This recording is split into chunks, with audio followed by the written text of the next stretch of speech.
Bienvenidos todos a su quinto episodio de la segunda temporada de su podcast Dos Voces, un Alma. Milagros Bernal es profesional argentina con discapacidad visual, licenciada en psicopedagogía y actualmente cursa maestría en educación especial, ciencias políticas y gestión de la discapacidad e inclusión social. Está cursando un profesorado. Desde el 2017 impulsa campañas, conferencias sobre discapacidad visual y la importancia de socialmente abrirse a estos espacios inclusivos y de conocimiento. Actualmente trabaja en acompañamiento psicopedagógico de proyectos inclusivos y en un hogar para personas con discapacidad. También hace parte de un taller musical y un programa radial dedicado a la sensibilización social. ¿Qué te inspiró a dedicarte a la psicopedagogía y a la educación especial en particular, más allá de tu condición? La historia es un poco larga, pero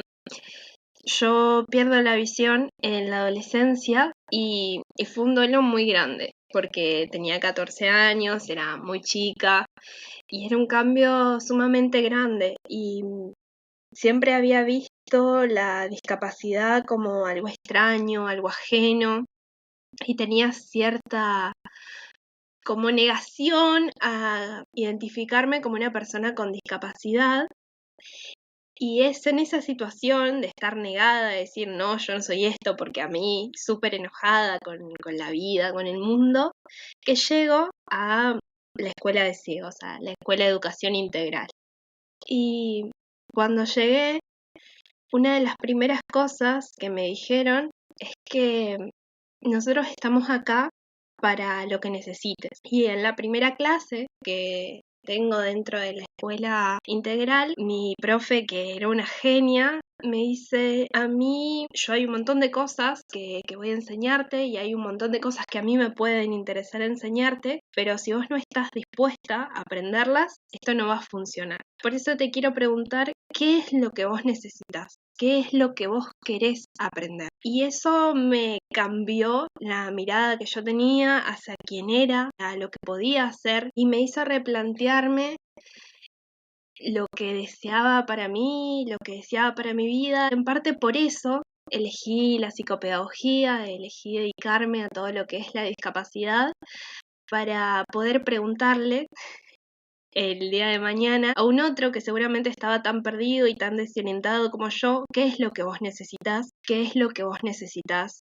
aprender? ¿En qué querés que te ayude? Que es, me parece, una de los aprendizajes más importantes en la vida. Aprender a mirarnos con amor, con cariño y ser conscientes de que podemos mucho más de lo que imaginamos. Tal vez no de la forma en que lo hacíamos antes, pero igualmente se puede. Y mostrar ese camino fue una de las cosas que hoy en día me tienen trabajando de lleno en discapacidad. ¿Ha influido tu experiencia personal en tu compromiso profesional y social en temas no solamente de inclusión, sino en tu ejercicio como tal profesional? Es resignificar también esa Mili que en su momento también necesitó esa ayuda y pues ahora ella también con esas herramientas que ha adquirido las coloca al servicio de los demás. ¿Cómo ha sido todo este proceso para ti de mirar en retrospectiva los aprendizajes, pero también eso que das a los demás? Por supuesto, como te decía, siempre que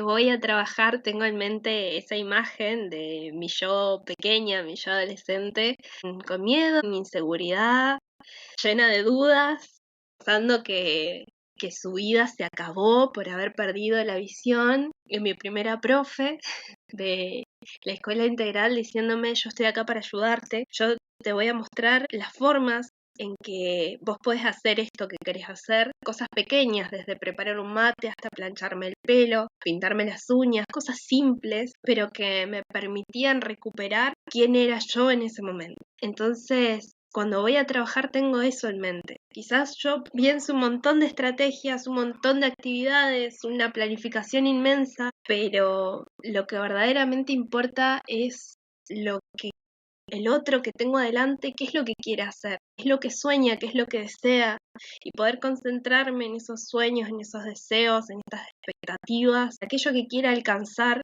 y que seguramente o no sabe cómo, o no se anima todavía porque tiene ese miedo, esa inseguridad, y poder ayudarlo, ponerme a disposición de ese otro que seguramente tiene los mismos miedos y las mismas inseguridades y acompañarlo. No me pienso a mí misma como alguien que te da las respuestas, sino quien te acompaña en el camino para poder lograr eso que deseas, que imaginas.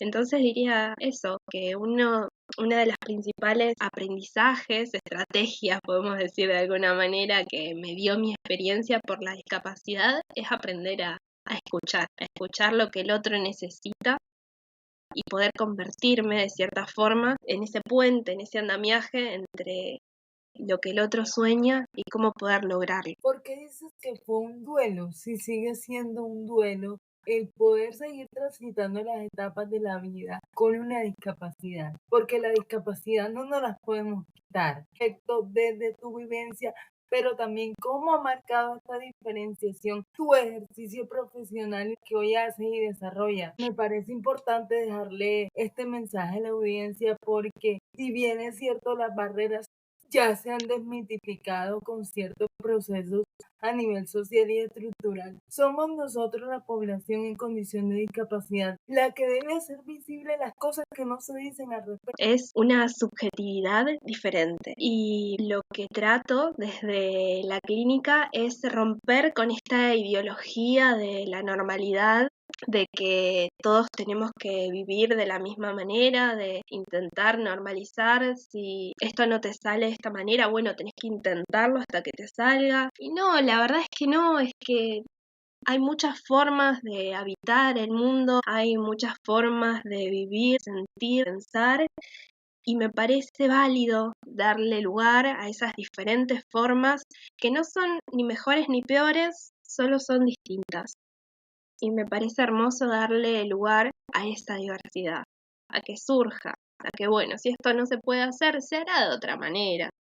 No hay que darle tantas vueltas. Por eso te decía que ya no lo veo como un duelo, sino es una manera de ser y habitar el mundo de una manera distinta. Sí es cierto, y en esto voy a hacer una especie de reflexión filosófica, siento que para mí fue difícil asumir mi discapacidad porque tenía una idea quizás un poco hegemónica de lo que una persona debía ser y quizás no contemplaba la diversidad en eso. Quizás si hubiese vivido en otro mundo en donde la discapacidad no hubiese sido dibujada como lo que aún se mira como una tragedia personal o algo negativo, una suerte de castigo.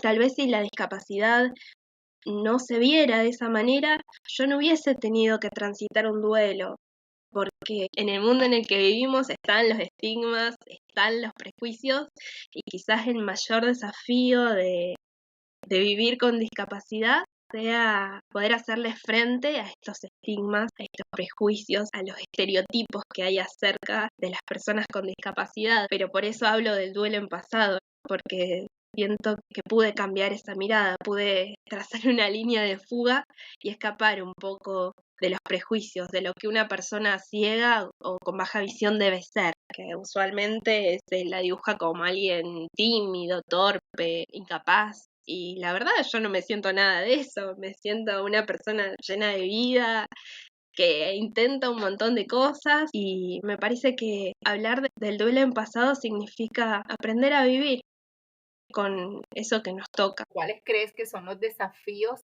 que has identificado en la inclusión educativa? Sí, en relación a eso, transité varios niveles del sistema educativo de Argentina y como no conozco otro, voy a hablar de mi país.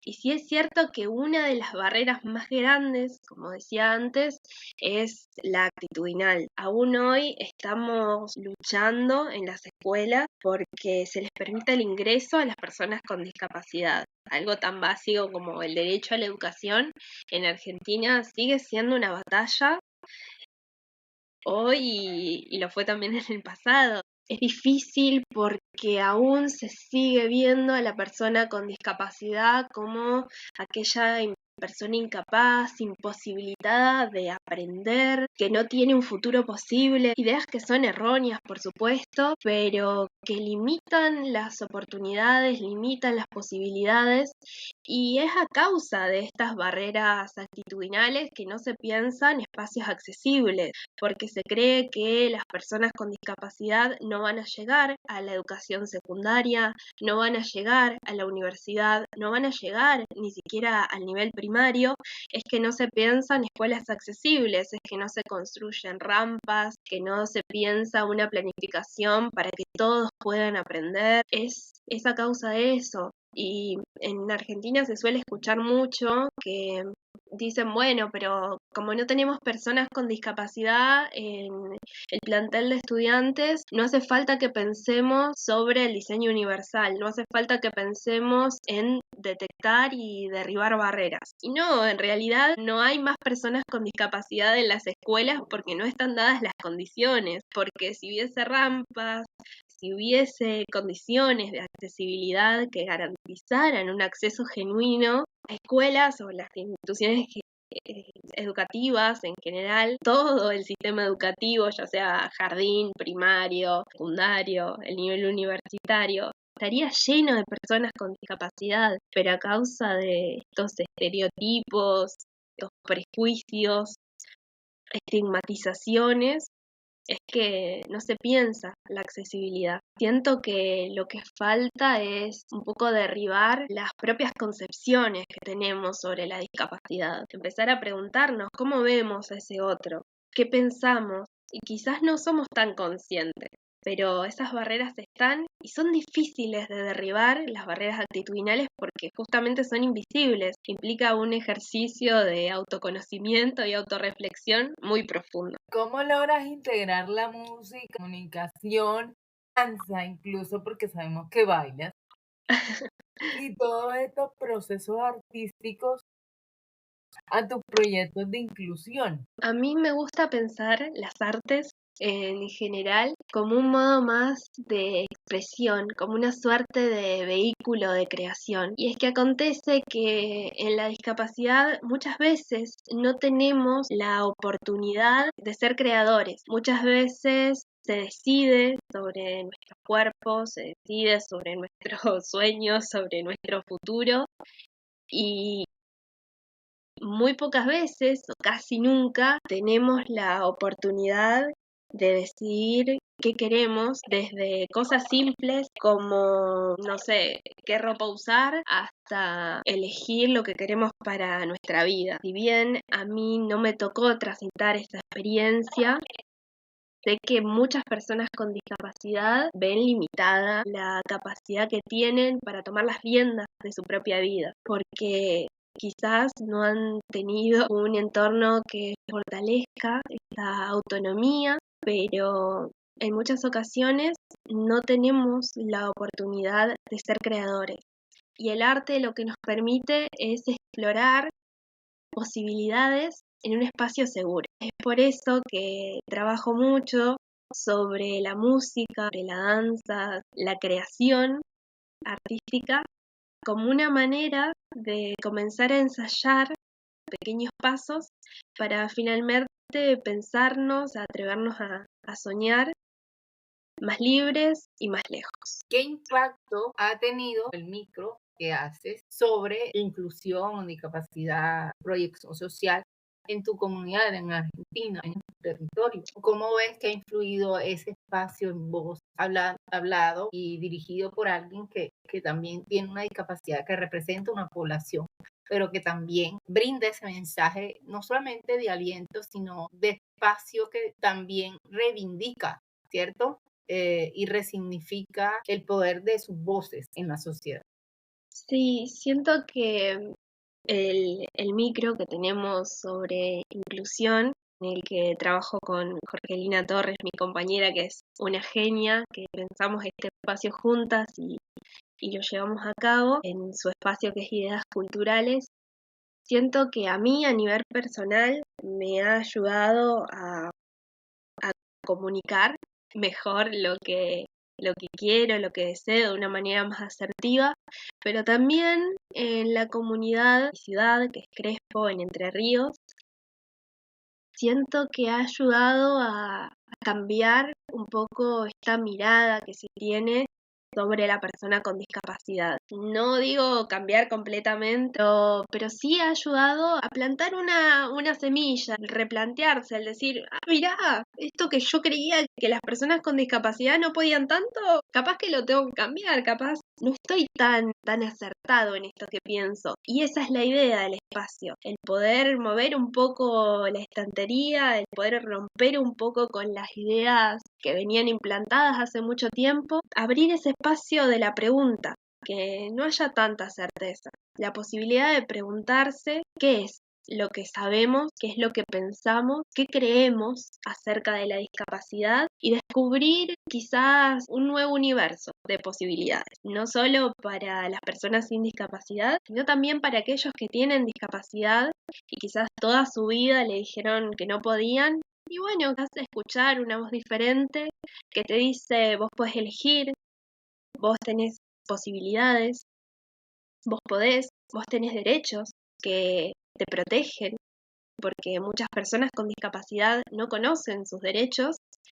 Entonces, ayuda a pensar, abre una puerta, una posibilidad de pensar y pensarse de manera distinta. ¿Cuáles han sido los Qué pregunta difícil. Quizás en mi trayectoria como artista, el seguir bailando siempre me ayudó, pero el poder dar clases, el llegar a dar clases y ver a mis estudiantes seguras de sí mismas, verlas felices, es una de las cosas que más me llena y también ver a las personas con las que trabajo, que quizás uno a veces viene muy concentrado en lo negativo y dice, no, esto parece que no avanza nada, que la sociedad no cambia y de repente darte cuenta que si se dan pequeños cambios y verlos seguros, felices, tomar la iniciativa, decirme, bueno, tranquila, hoy voy a hacer esto solo, hoy puedo salir a caminar y hacerlo solo. Y me llena de felicidad ver estos pequeños aprendizajes, estos pequeños logros que tal vez sean pequeñas cosas, pero para mí son un mundo. El verlos sonreír, felices, es como un mimo al alma. ¿Qué papel consideras que tiene la empatía en los procesos de inclusión educativa? Me parece que la empatía es central, porque para aprender siempre tenemos que reconocer al otro en su humanidad, poder mirarlo a los ojos y decir, te veo, te acepto, te reconozco. Jamás voy a poder imaginarme eso que te está pasando porque somos personas diferentes y eso es prácticamente imposible, pero sí puedo intentar comprender esto que te pasa y ayudarte, poder comprender esto que te resulta difícil y poder brindarte una alternativa. Es central poder reconocer al otro para enseñar, porque si no sería imposible. No podemos enseñar sin antes volvernos aprendientes. Es como imposible pensar la enseñanza sin aprender a trabajar con otros. Me parece que para abrazar la diversidad, lo central es justamente reconocer al otro, o bueno, en otras palabras, la empatía. ¿Qué cambios te gustaría ver en la sociedad respecto a la discapacidad visual? Muchos, pero tal vez quizás mayor conciencia respecto a, bueno, como lo decía antes, quizás un cambio de mirada, sé que es difícil, pero me encantaría que fuese un poco más rápido, que la gente dejara de pensar acerca de las personas con discapacidad visual como personas que no pueden, cuando en realidad eso no es así, que haya más conciencia respecto, por ejemplo, al acceso a la información, que todas las universidades tengan textos accesibles, por ejemplo, que no sea una batalla en la educación conseguir que se piense en la accesibilidad, en el acceso a los materiales, que al circular por la vía pública no tengamos que seguir haciendo conciencia de, bueno, lo que significa usar un bastón, cómo ayudar a cruzar una calle, una persona con bastón, que no se trata de tironearla del brazo, sino que se trata de preguntar si necesita ayuda.